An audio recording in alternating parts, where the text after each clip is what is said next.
Hey everybody, this is Lorelia, and today I want to talk to you about something that a lot of people do not think exists, and it actually does.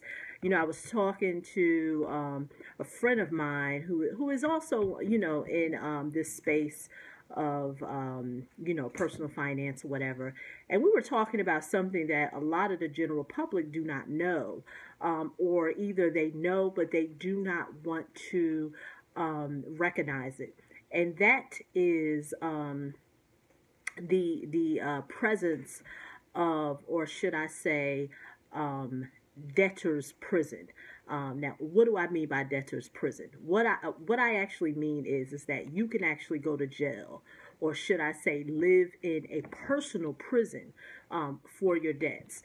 Let me give you an example, because a lot of people may say, well, I don't know if nobody, going to prison because they owe a bill or they owe somebody.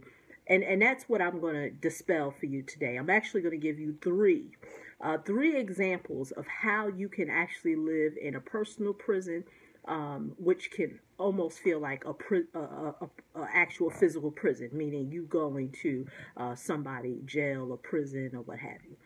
The first one has to do with your personal debts.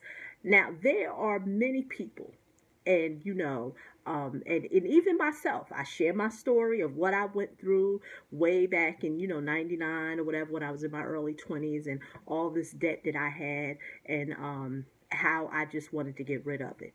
And what I did to get rid of it, I made a lot of mistakes, learned from the mistakes, and then had to rebuild again.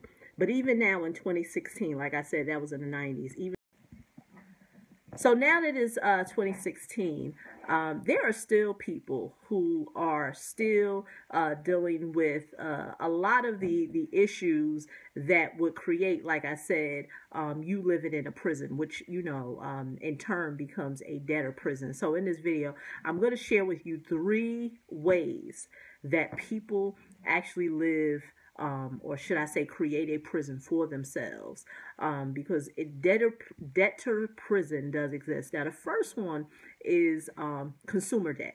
That is debt that you accumulate from different ways. It could be credit cards, it could be installment loans, it could be medical debt. I mean, the list goes on and on. They're personal debts. Now, I've did plenty of videos showing you what you can do to get rid of those debts. But the thing is to be able to recognize it. Now, like I said, I've talked about these so many times. Even in my book, I actually break out. It says right here, step 5, recognizing the different types of debts. I talk about current debts, past due debts, and defaulted and charged off debts. Most people, when they are dealing with debt that they're trying to get rid of, or they're trying to rebuild their credit, the number one item is usually defaulted debts. Now, I'm not going to make this video about defaulted debts because there's two other items that I do want to discuss. But I do want to tell you this. If you are still trying to get from under, or trying to get rid of any type of consumer debt or personal debt, you want to be able to recognize it. Because if you do not do anything, and there's so many people, like I said, in 2016, with all the resources right in front of us, there's plenty of books online. There's plenty of books. Once again, the public library is still free. Plenty of people have wrote on this subject. I'm not going to say that I'm the only resource out there, but like I said, my way is just another way that I know works. It's worked for me. It's worked for other people. You have audios that you can listen to. Some are online for free. Some you do have to pay. You do have to make an investment. I told you that in many videos. A lot of times, free is an awakening. It is to awaken you. But sometimes you do have to make the next step. And then, of course, there's videos. And the list goes on and on and on. So you don't have to create a personal prison for yourself. Because what happens is that if you do not know how to get rid of that, if you do not know how to relinquish that, get away from it, get rid of it, it will become a personal prison. And you will live confined in that prison, because you will really feel like that there is no way out, when there really is, but you have to be enlightened. You have to be interested in being enlightened and open yourself up. Now, the second way, the second type of debt that can make you feel like you live in a personal prison, or you've created a personal prison for yourself, is student loan debt. It exists. I've said in other videos, I feel like that student loan debt has created the modern day slavery for many individuals. Now, I'm not going to sit here and tell you that going to college is a waste of time, but what I will share with you is that I have been fortunate. I tell you right now, I didn't graduate with a lot of student loan debt. I probably graduated with like less than $10,000. So I was fortunate. I was not one of those people who accumulated a whole bunch of debt. And it saddens me that when I talk to people and I do coaching with them, and to know that they have hundreds of thousands of dollars in student loan debt. Anything that, if you do not know this, the interest on student loan debt does still grow on it. And to see someone who only makes about $40,000 or $50,000 and have, close to $100,000 or $200,000 in student loan debt, it saddens me. Now, of course, there's programs out there that you can utilize to eliminate a lot of that debt. So, my thing is this: if you have a loved one, a child, grandchild, niece, or nephew, I always tell parents, be very cautious of allowing your children to accumulate student loan debt, because you can't get rid of it. There's no bankruptcy that's going to get rid of it. You pretty much are going to die with you owing that student loan debt, and you best to believe the government is going to get their money. So are there programs that will help you lessen the load or eliminate it? Yes, it does, but those rules are very strict. And what I found is that a lot of people don't even qualify for them. For example, I have a family member who served in the war that just went on with Afghanistan or whatever, and he has been able to eliminate some of the debt of the student loans, but not all of it. And the reason why is because, like I said, there are very clear rules that that you have had to do prior to you signing up and fighting for the country. Like I said, there's laws for veterans or what have you. So that's it. Once again, student loan debt. That can, you being burdened with that creates a personal prison. The third debt that I'm not going to talk a lot about, but it's pretty much certain. And that debt, I've seen it a lot of times on credit reports, and that has to do with child support. It is real. It's pretty much, like student loan debt. You can't get away from it. And it saddens me that some men, and I'm not going to, really give my opinion on this matter, because it can be a very, very sensitive area. I've been fortunate enough that I have not been involved in that type of situation. I am still with my husband, and I haven't had to go to the child support courts.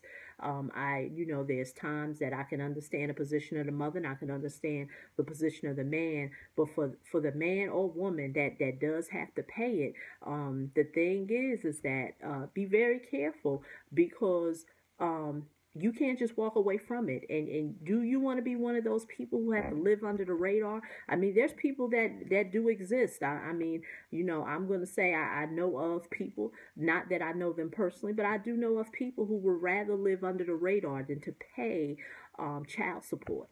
And we're not even going to talk about how it could just wreak havoc, on your credit. But once again, so this is the landscape of how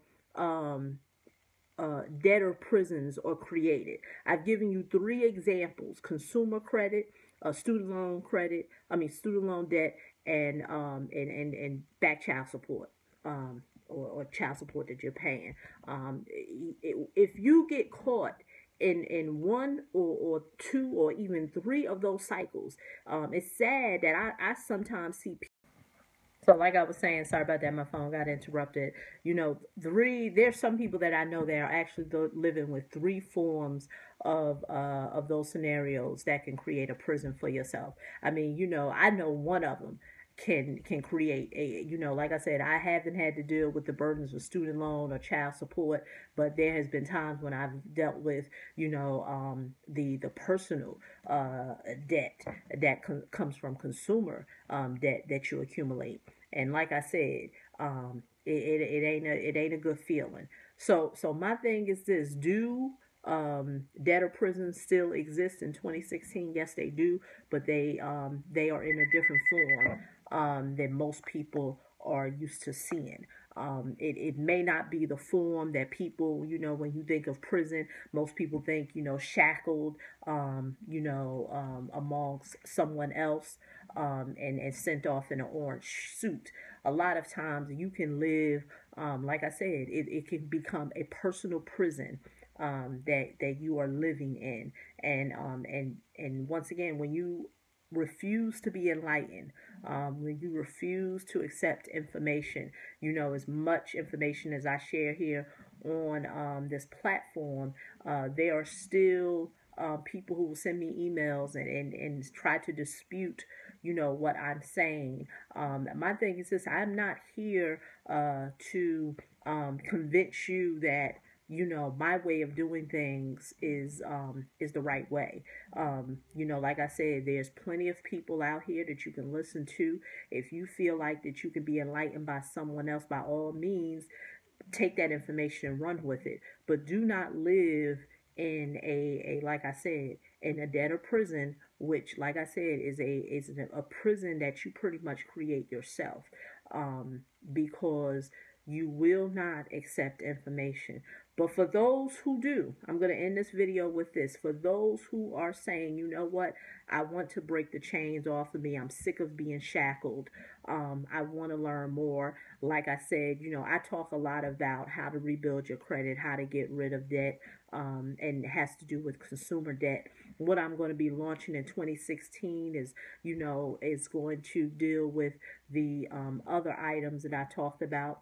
But if you're someone who says, you know what, I want to be enlightened, I want to learn more, I'm going to share some information underneath this video where you can learn more about me and more about resources that I have shared with plenty of people that have helped people to release and break the chains and the shackles off of them, so they no longer have to live in a prison anymore. So once again, this is Lorelia. Look forward to talking to you in the next video. Until the next time, bye-bye.